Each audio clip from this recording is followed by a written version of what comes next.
Your Excellencies, ladies and gentlemen, Namaste. In the year 2014, the official greeting of the National Press Club is Namaste, a tradition, as many of you know, that goes back thousands of years to the culture of South Asia, and which means I honor the best in all of you as I do with Namaste. I want to begin a preliminary thank you for our pre-show participants. The Indian Students Association of George Washington University for the Tilak welcome and for having the henna artists, all students at GW. And I want to acknowledge with deep thanks Rafael Javidov, the Russian classical violinist.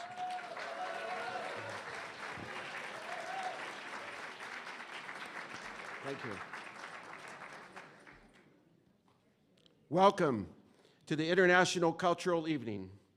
And what better way to begin than to have a pictorial presentation of the many world leaders who have spoken at the National Press Club over the years, over the decades, including 2014. All of these leaders have contributed to the National Press Club's reputation as a place where news happens.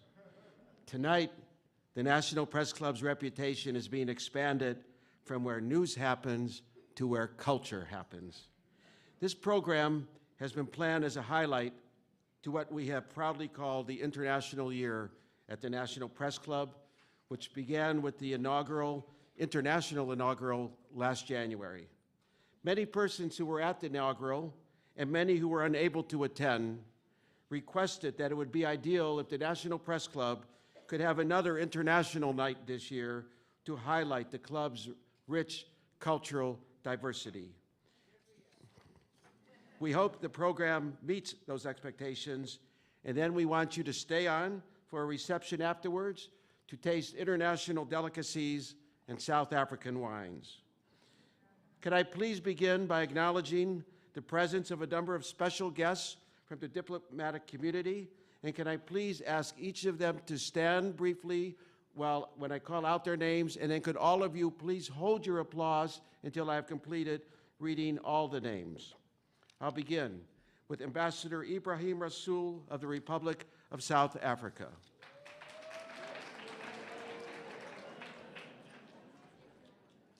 Ambassador Neil Parson of Trinidad and Tobago. Ambassador Mohammed El Husseini of the League of Arab States. Ambassador Hubert John Charles of Dominica.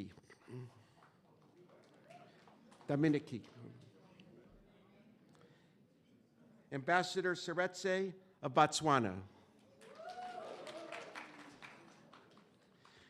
Anne Hung, the Deputy Representative of the Taipei Economic and Cultural Representative Office. Philippe Boyou, Minister Consular of Economics for the French Embassy. Salome Ramsayer, the Director of Communications of the Swiss Embassy. Books for Africa, that important organization which is chaired by Ambassador Rasool, and tonight we have the founder, Thomas Warth, and members of the board, including Asrati Tefera, a press club member. Associates of the American Foreign Service Worldwide, and a special thanks to Sheila Switzer, its program chair, and our gratitude, Sheila, for having 76 members attend tonight. Thank you all for being here tonight. Simon Barber of Brand, South Africa, and whose wines you will enjoy at the reception. Simon, thank you. And finally, our great friend of the National Press Club, who is a pivotal member of the Washington International Community, Jan DePlane, the chair of this evening's program, and who will close the evening with her remarks. I also want to thank and acknowledge all the performing groups this evening, and a special thanks to our production manager, Tara Compton, our newest member of the National Press Club. Tara, thank you. The performers are listed in the program in the order of their performances, and they will further be acknowledged by Jan DePlane later in the evening. Let the program begin.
አሸበል ገዳዬ አሸበል ገዳዬ አሸበል ገዳዬ አሸሾ ምንድነው እንደምንፈቅ ልጄ እንደምንፈቅ ህመሜን ሳውቆት እሞታለሁ እንጂ እንዲያው መላመላ እንዲያው መላመላ እንዲያው መላመላ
he is going to play for you the Preludio and Fantasia by Gaspar Casado.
Those of you who know much about South African culture have probably heard of a lullaby sung in Zulu, which is one of the 5 languages of South Africa.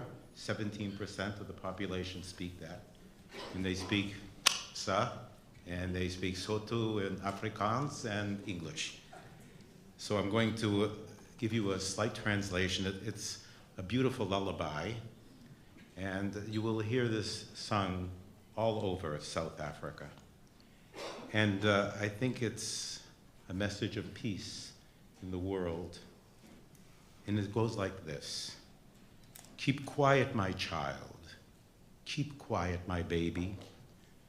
Be quiet. Daddy will be home by dawn.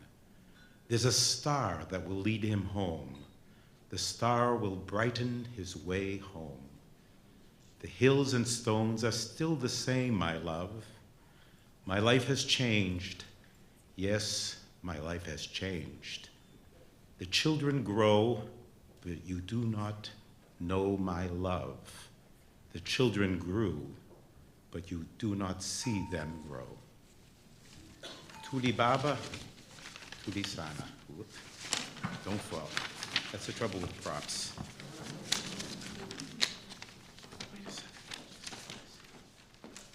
Thank you.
Thank you, James.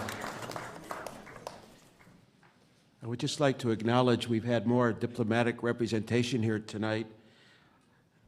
His Excellency, the Ambassador of Latvia, has joined us tonight. Thank you.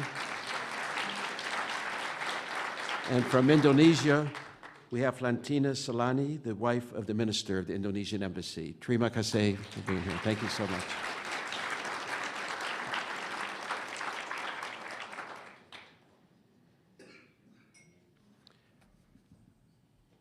I'm just waiting for one thing.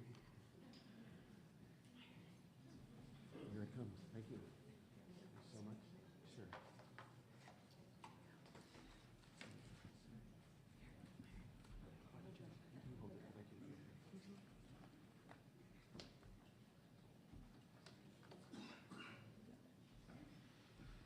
Could I please ask His Excellency Ambassador Ebrahim Rasool to join me on the podium, please?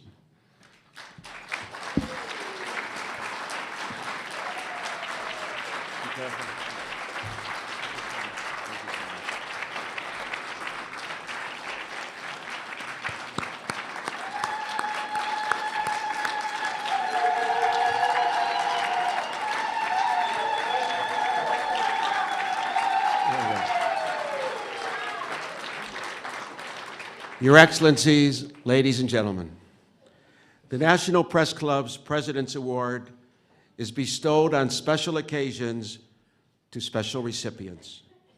I'm honored as the club's 107th president on this historic night of the club's first truly international cultural evening to present the President's Award to His Excellency Ebrahim Rasool, the Ambassador of the Republic of South Africa, for his lifetime of professional achievements.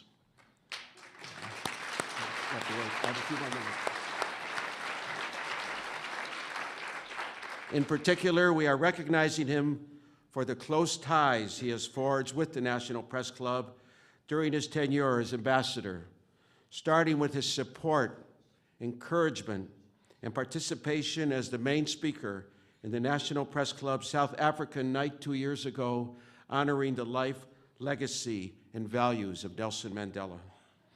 That night set the bar, many say, for the club's own new legacy of major international events, which continues tonight. This year, Your Excellency, as you recall, we learned that there would be a U.S.-Africa Leaders Summit meeting in August. And the first thing I did was to reach out to you, you'll recall, to say that we very much wanted the President of South Africa, His Excellency Jacob Zuma, to be our luncheon guest. My sources tell me that President Zuma's office was inundated, literally, with so many requests for him to speak during his brief visit to Washington. And my sources also tell me that it was thanks to your strong recommendation that President Zuma spoke at the National Press Club, appropriately in this, the 20th anniversary year of Nelson Mandela speaking at the National Press Club in October 1994 as the first president elected by all South Africans.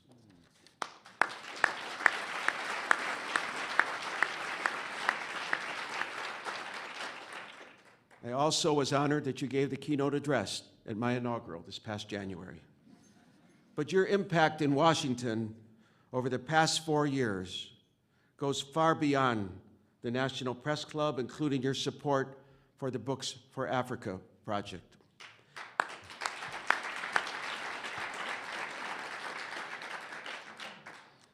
I want to conclude by making 2 personal observations of how you, as a Muslim scholar, has reached out to other religious communities.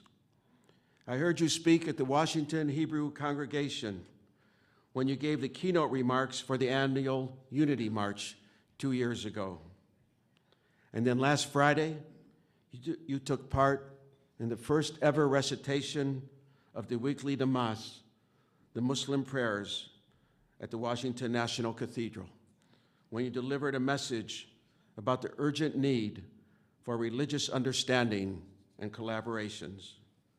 Your Excellency, you have made a positive impact to the Washington international community and to the National Press Club, and I'm honored to present the President's Award to you in 2 forms. First, a plaque bearing the certificate of the President's Award. Thank you.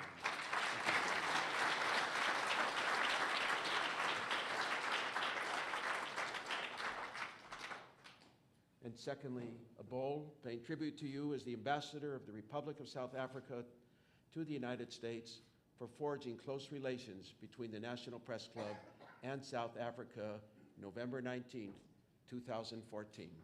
Thank you. Thank you. Thank you so much. Would you like to say a few words, please?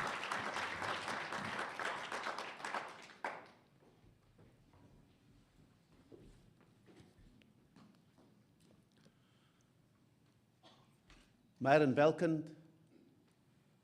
the 107th President of the National Press Club, my dear friend Jean Duplain, that I've come to know as a conspirator of note, and where she and Byron get together, despite the origin of the decisions, only good things happen. My fellow ambassadors and diplomats, I'm deeply honored that you have chosen a night like this, when I know that so many of you have so many other responsibilities, that you have chosen to be here tonight and to do this great honor to this institution called the National Press Club, and for me to play a small part in it.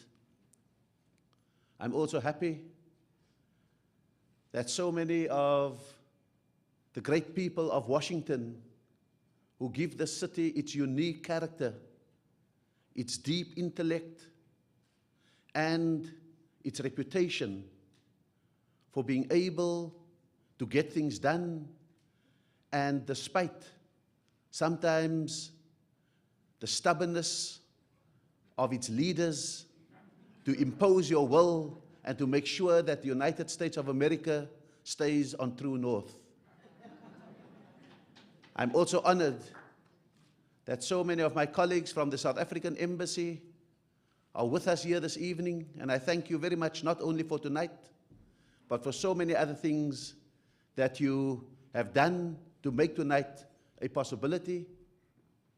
And I'm particularly happy that my family, led by Rashida, is also with us here tonight, so that she can see that all the times that she has moaned about my absences and my overcommitments, that maybe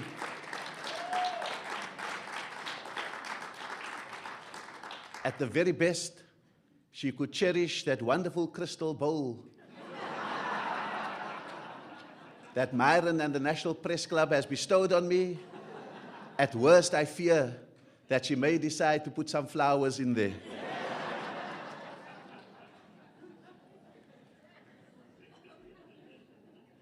When I arrived in Washington 4.5 years ago as South Africa's new ambassador, and I met with my staff at the embassy, I said to them that throughout my life, at the onset of every new challenge, every new endeavor, and every new initiative that I engage in, there is one challenge I put to myself. And the challenge is whether by the time I'm finished with that and my time is up, have I left a legacy or have I left a vacancy? You leave a vacancy when you have held the title and done what was asked, and you can be moved on and someone else can simply take your place.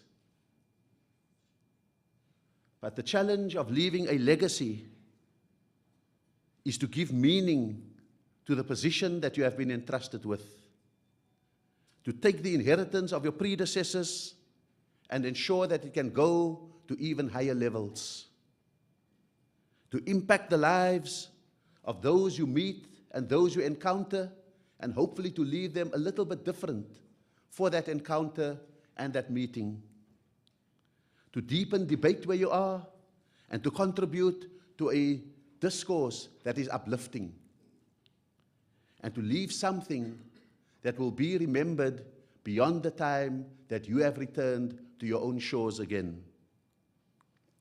And when you set out towards a legacy, the first act of humility that you do is to build a team, because in Africa, we believe that when you run alone, you run fast. But when you run together, you run far. And the aim is always to run far.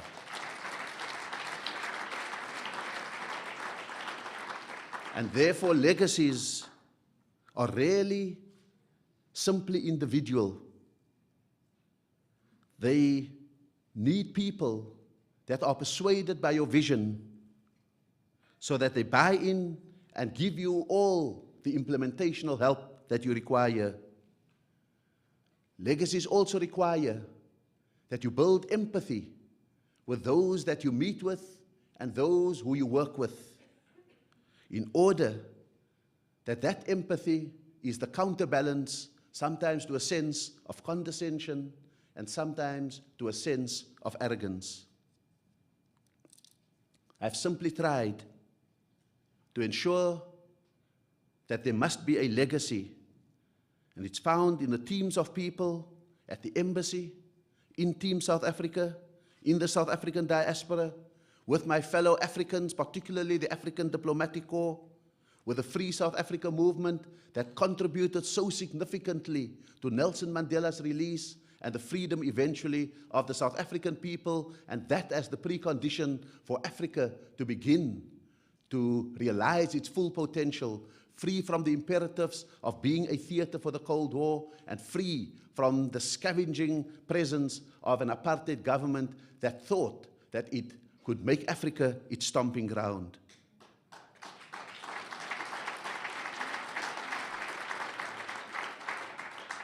I've also then understood that there are many Americans, many citizens of the United States who needed the reassurance that this South Africa that they had contributed to was in turn able to contribute to them and to continue to shape their thinking and shape their lifestyles and shape their futures. They did not simply respond to me, but they hoped that the Republic of South Africa and that the representative of that republic would represent not himself, not simply his government, not simply his country, not simply a set of national interests, but rather would represent a philosophy that makes sense in an uncertain world, represents a vision that gives hope in complex times, and shares a set of values that guides in a world that is beset by a sense of utility, alienation, and sometimes deep conflict. They hoped that South Africa would radiate the spirit of Nelson Mandela, because their hearts sank in 2010 when, amidst one of the most successful soccer World Cups that the world had seen in 2010 against all expectation, there was one moment when their heart sank. As the final match was about to be played, and neither the United States nor South Africa featured,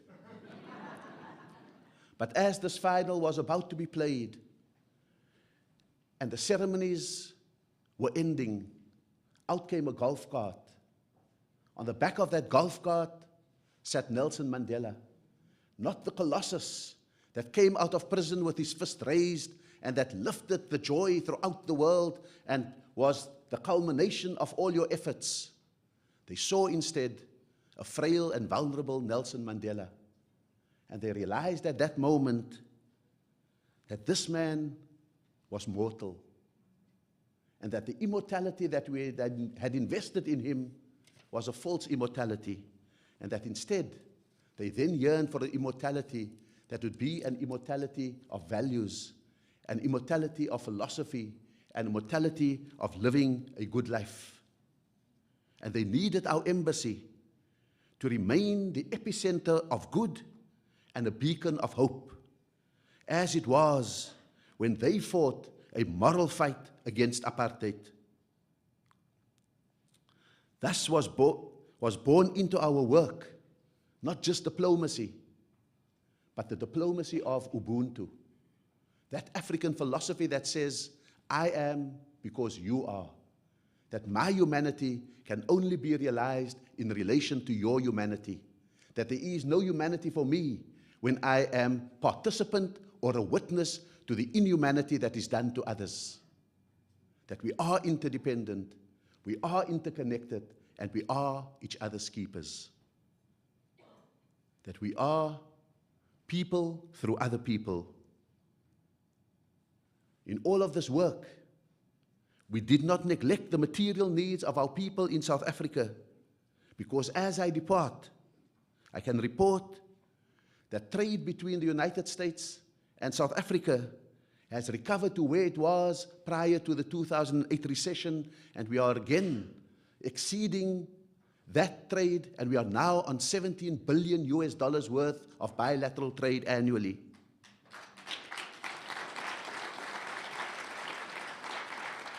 I can report here with a grateful heart that despite all the talk about many other countries that we do business with, the United States of America remains the highest source of foreign direct investment for South Africa. We are exceeding over $50 billion of your investors who look after our people and take your efforts in the pre-democratic era and translate it into investments in the post-democratic era.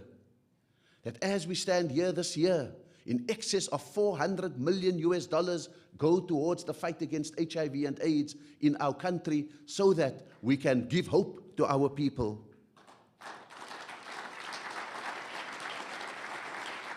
I can report that we reached, in the last financial year, a tourism exchange where 300,000 Americans plus had visited South Africa and have done so to study, to visit, to do business, and simply to replenish their souls. 45,000 metric tons of fruit have found their ways into your shops. 600 US companies create 150,000 jobs in South Africa. And there was this moment of glory that Myron had referred to, where the US Africa Leaders Summit happened here. Even if there was nothing material out of that, for 1 week, Washington rolled out the red carpet for 47 African heads of state. For 1 week, we were human again.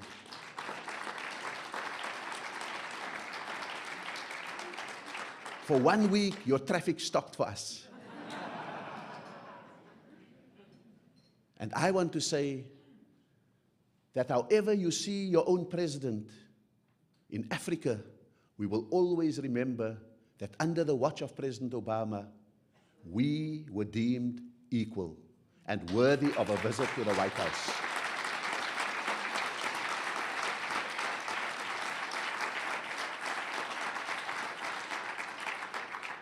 But our success was also intangible.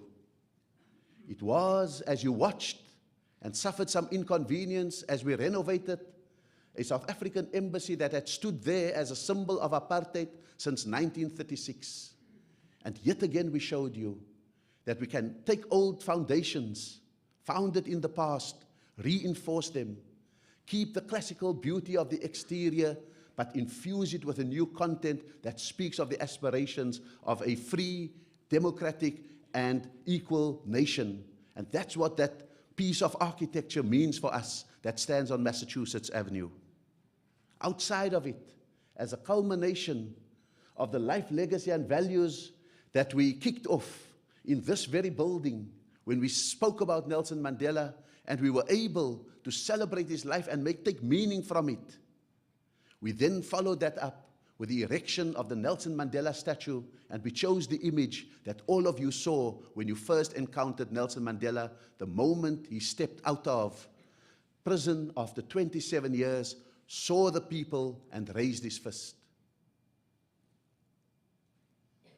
And we celebrated with the National Press Club and many other partners 100 years of the existence of Africa's oldest liberation movement, the African National Congress. We celebrated here 95 years of Nelson Mandela's life. And we celebrated here this year in August with our president on this podium, 20 years of a free and democratic South Africa.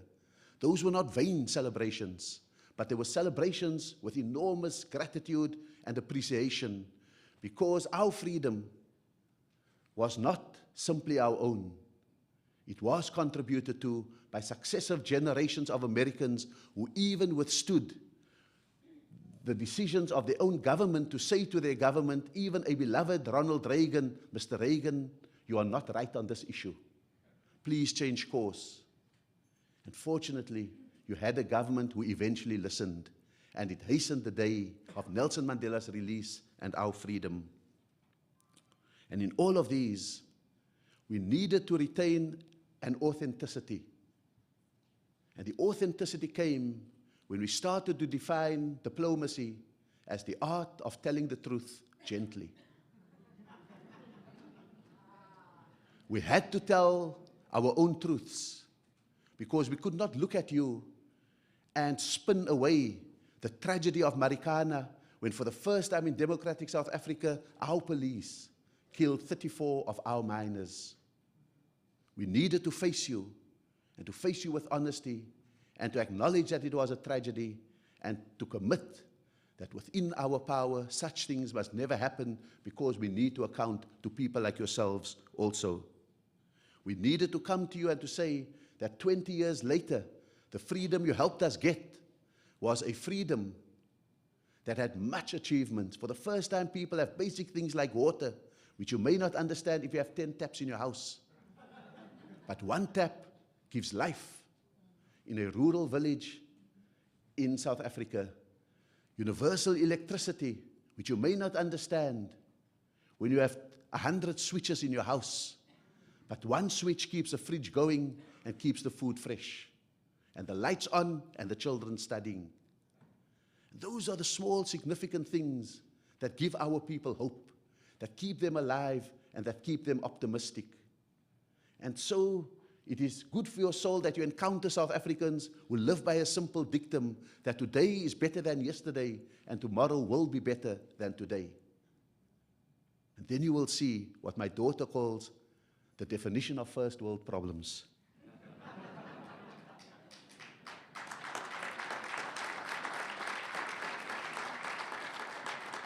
And so you have allowed me on many occasions to interrupt you and to speak to you with the simplicity of an African and with the clarity of a South African who have seen worse and can live with the present. But we also needed to speak global truths. And it's so good that Americans who constitute the citizens of the world's remaining superpower, that you begin to see the limits of militarism as a way to solve problems in the world. And you begin to understand the philosophy and the dictums that Nelson Mandela has left us with. You all have admired him for leading a transition that you call bloodless, to lead a peaceful reconciliation process where those who stood on opposite ramparts reached out to each other, told each other the truth, and in exchange for the truth, gave each other reconciliation. My greatest anxiety was that I not simply let you treat Nelson Mandela as a relic of the past, but that I invite you to see him as a template for the future. Because that is the only sustainable way in which we can move forward. That we need to be able to see that sometimes in our genetic makeup, we have embedded the gene of hard power, but that in our counter-instinctive imagination, we may have to see that soft power has such an enormous power that is so underestimated, that does the unexpected, that reaches out over the borders and the ramparts and can do unexpected things. As Nelson Mandela said in that wonderful film Invictus, let us surprise them with our generosity.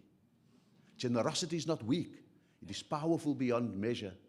Reconciliation is not weak, it is powerful beyond measure. Forgiveness is not weak, it is powerful beyond measure. And South Africa is a testimony. A country still beset by so many problems of underdevelopment, conflict, the violence of our past still haunts us every day, and yet we remain faithful, optimistic, hopeful, and going forward. That all says that there's something enduring about those soft values that we continue to have. And I found that the citizens of the United States have been receptive to this message and this appeal of Nelson Mandela. I found them examining themselves and asking whether they who were the champions of diversity in their formation are now in danger of uniformity. And how do you resuscitate a diversity that creates, that innovates, and that allows you to see each other in all your glory, in all your differences, and yet have a common purpose? the champions of rights and freedoms that you have been for the world and that have infused itself into our Constitution, that you are the guardians of, and that you must ensure that that is still the staff by which the United States does its business here at home and all over the world. And in this, in all of these discussions, these discourses, and these debates and encounters, I encountered Myron Belkind and Jan du Plessis. Wherever we were marching for good, there they were. Wherever we were meeting to discuss, there they were. Wherever we were able to do something different, there they were. And so this is an enduring friendship that we have. They are such thoughtful people, they are such sensitive people, and they are good leaders. And tonight, they have even shown us in different ways, through the cultural mosaic that they have put together here, they show us yet again that empires come and go, that powers rise and fall, that dynasties emerge and decline, but civilizations endure. Civilizations endure, and they have taken us through that journey tonight. They have shown us from the civilizations, from the ancient heartlands of Asia, to the ones on the Indo-Pak subcontinent, to the middle world around Arabia. They have taken us to Western culture, and they started all of this with the Ethiopian, the cradle of the African civilization, and then they ended it up in that marvelous way in which a South African plays the Fantasia and an American sings in Zulu.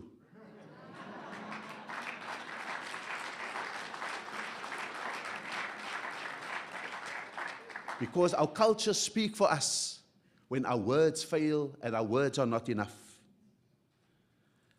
Our music means much to us when every other gesture is cynical. Art gives us identity when there's a world of confusion about who we are.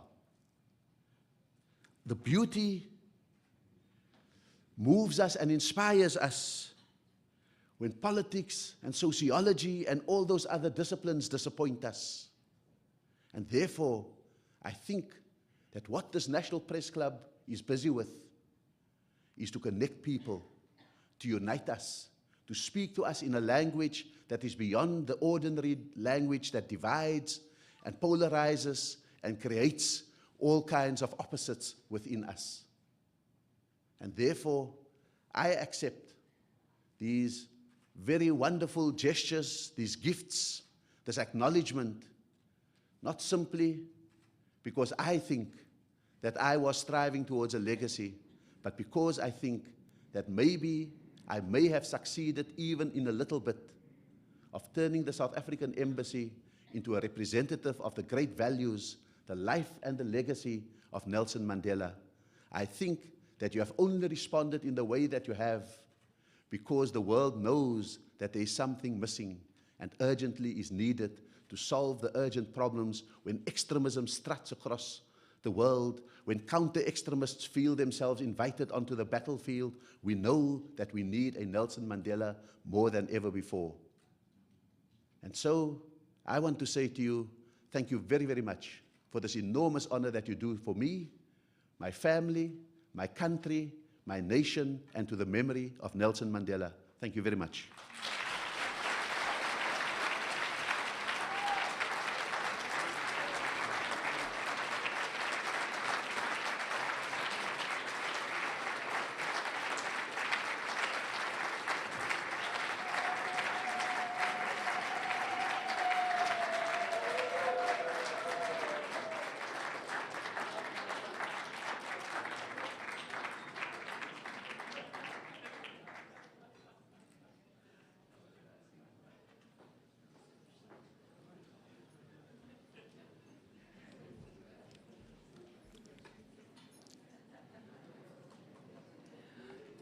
We love you.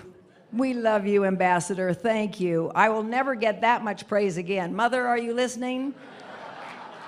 That was fabulous. Thank you. And Myron, where are you? You always leave when I need you. I just want to say, I think this has been a phenomenal evening. Yes? Do we appreciate it? Myron, come on up.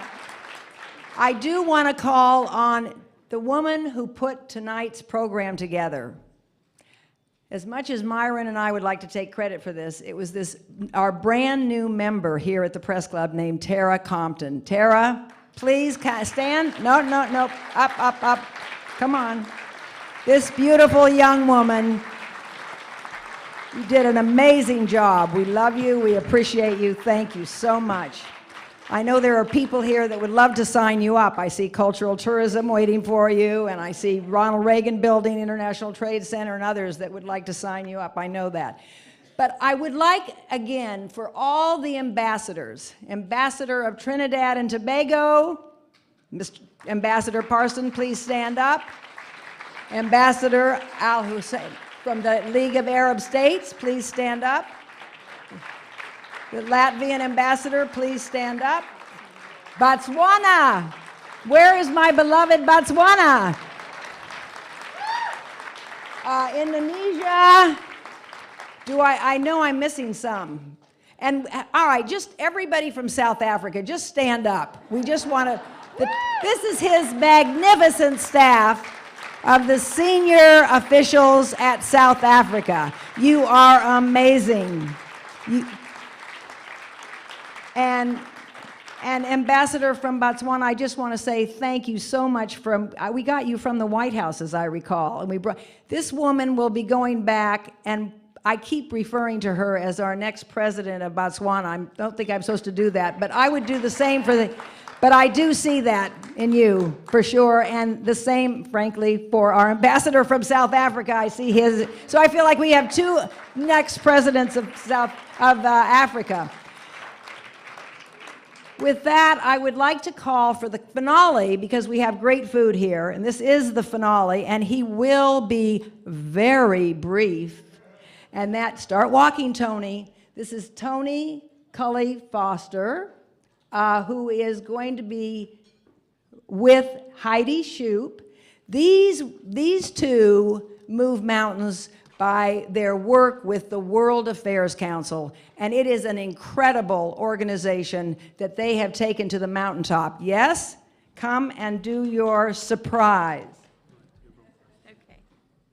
Thank you, Jan.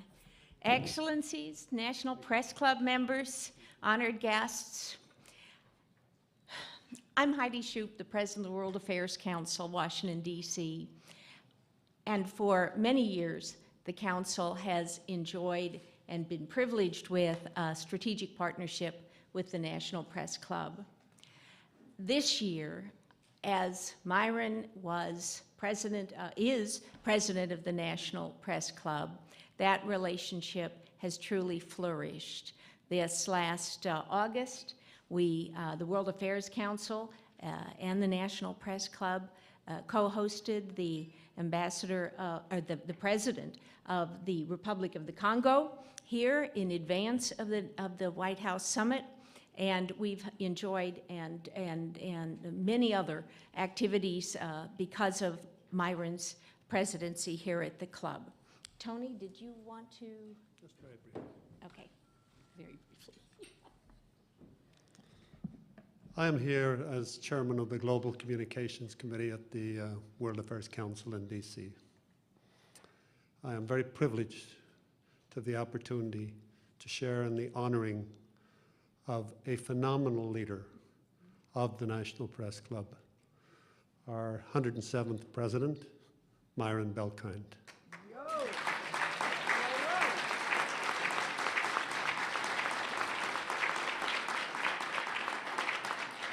The board of directors of the National Press Club unanimously asked that we present our first ever Distinguished Voluntary Leadership Award to Myron Belkind, the president of the National Press Club, in recognition of outstanding leadership in international affairs and global communications.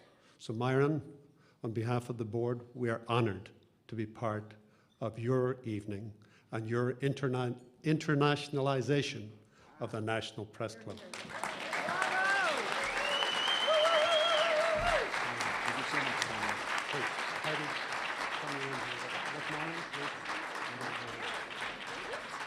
John, come on.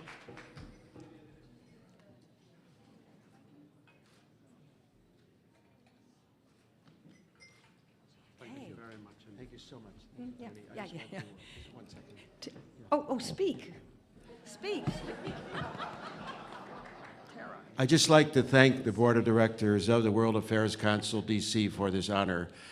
When my wife and I moved to America in 2004, after roaming the world for 40 years for the Associated Press, I made 2 very good decisions. 1 was to join the National Press Club, and 2 was to join the World Affairs Council of D.C. I'm just so honored to be recognized by the World Affairs Council, and I thank you both so much.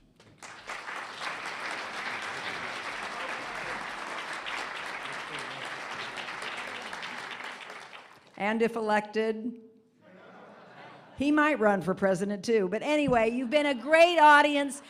Thank you to all the performers. Wave to the performers. Stand up and wave your hands. We ping, all of you, your dance. Let's give them a full hooray.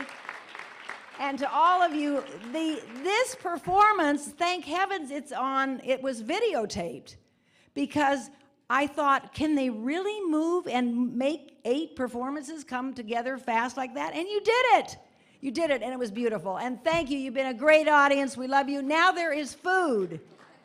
I hope you'll stay. Thank you for a wonderful evening. Hear, hear.